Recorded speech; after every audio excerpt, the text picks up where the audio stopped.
It is 3 a.m. The world is sleeping, believing that World War II is finally over.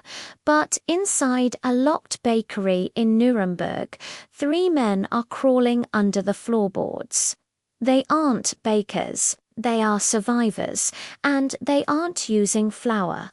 They are painting 3,000 loaves of bread with a mixture of glue and pure arsenic.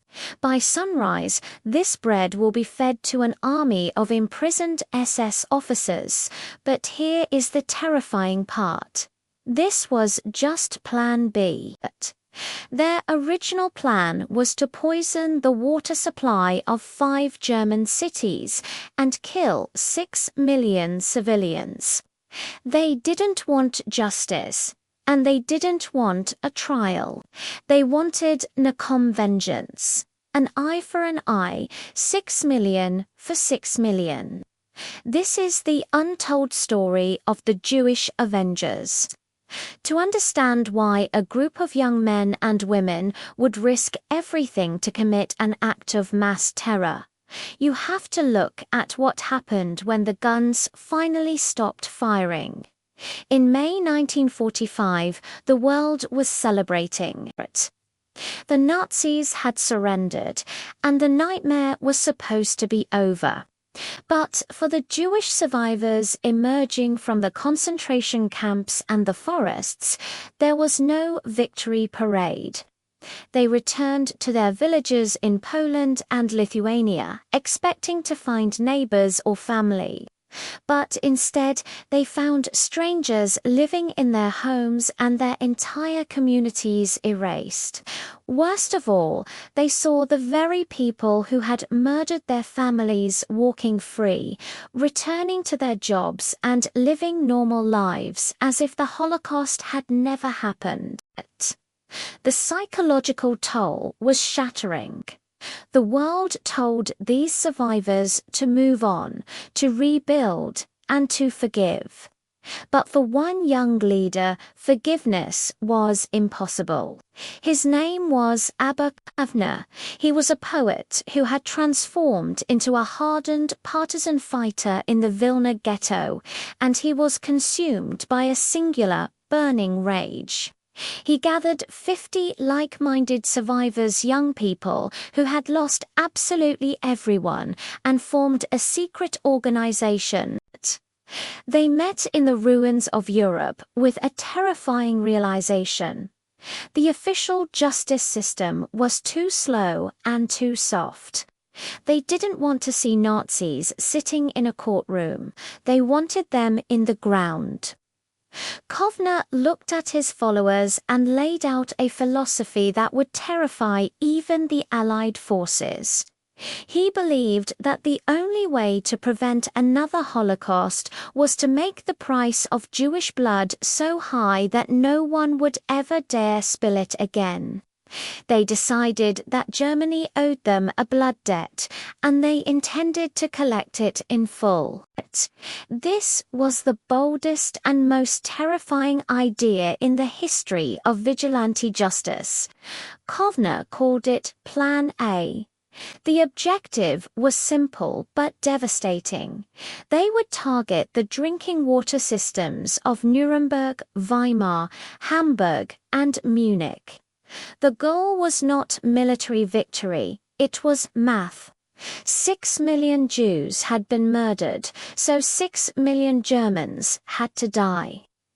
It sounds like madness, but to the members of Nakam, it was the only way to balance the scales of history. They didn't just dream about this, they actually infiltrated the municipal water plants. Several members managed to get hired as workers in the facilities. Studying the pipe layouts and identifying the exact valves where the poison needed to be injected to cause maximum casualties. They had the blueprints, they had the access, but they needed the weapon. Kovner traveled all the way to Palestine to secure a massive supply of lethal poison. He succeeded in getting the toxin, but on his ship back to Europe, disaster struck. Just before docking, British military police boarded the vessel, likely tipped off by Zionist leaders who feared this act would destroy the reputation of the Jewish state before it was even born. With moments to spare, Kovner threw the poison into the sea and was arrested. PlanA was dead in the water, but the anger of the Avengers was far from extinguished. With their leader in a Cairo prison and the poison at the bottom of the ocean, most groups would have given up, but the Avengers simply switched targets. This was Plan B. Instead of civilians, they focused their rage on the people who truly deserved it. 12,000 captured SS officers held by the Americans at Stalag 13 near Nuremberg. If they couldn't kill a nation, they would kill the killers. One of the Avengers, a young man named Aria Distel, managed to get hired at the bakery that supplied the camp. It was the perfect Trojan horse. Over several weeks, he slowly gained the trust of the staff, and then he made his move. He smuggled 3 other members of the group into the building, hiding them under the wooden floorboards beneath the ovens. They lay there for days in the cramped darkness, barely breathing, waiting for the signal. Finally, on the night of April 13, 1946, the opportunity arrived. The bakery was empty.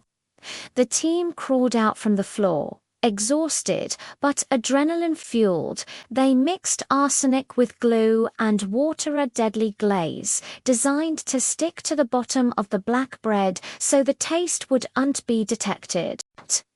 For hours, they worked in a feverish silence, painting loaf after loaf after loaf.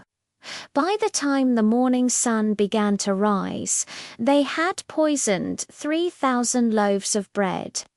They slipped out into the dawn just as the morning shift was arriving, leaving behind a breakfast that was meant to be the last meal thousands of Nazis would ever eat. The next morning, chaos erupted at Stalag 13.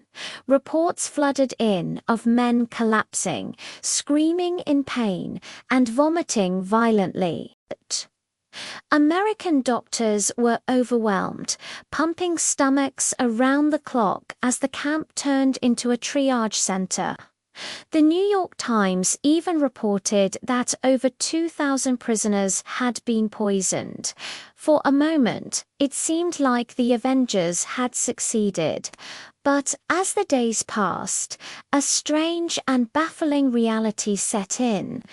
Despite the massive dose of arsenic enough to kill tens of thousands of men, a single Nazi died. To this day, the reason for this failure remains a mystery.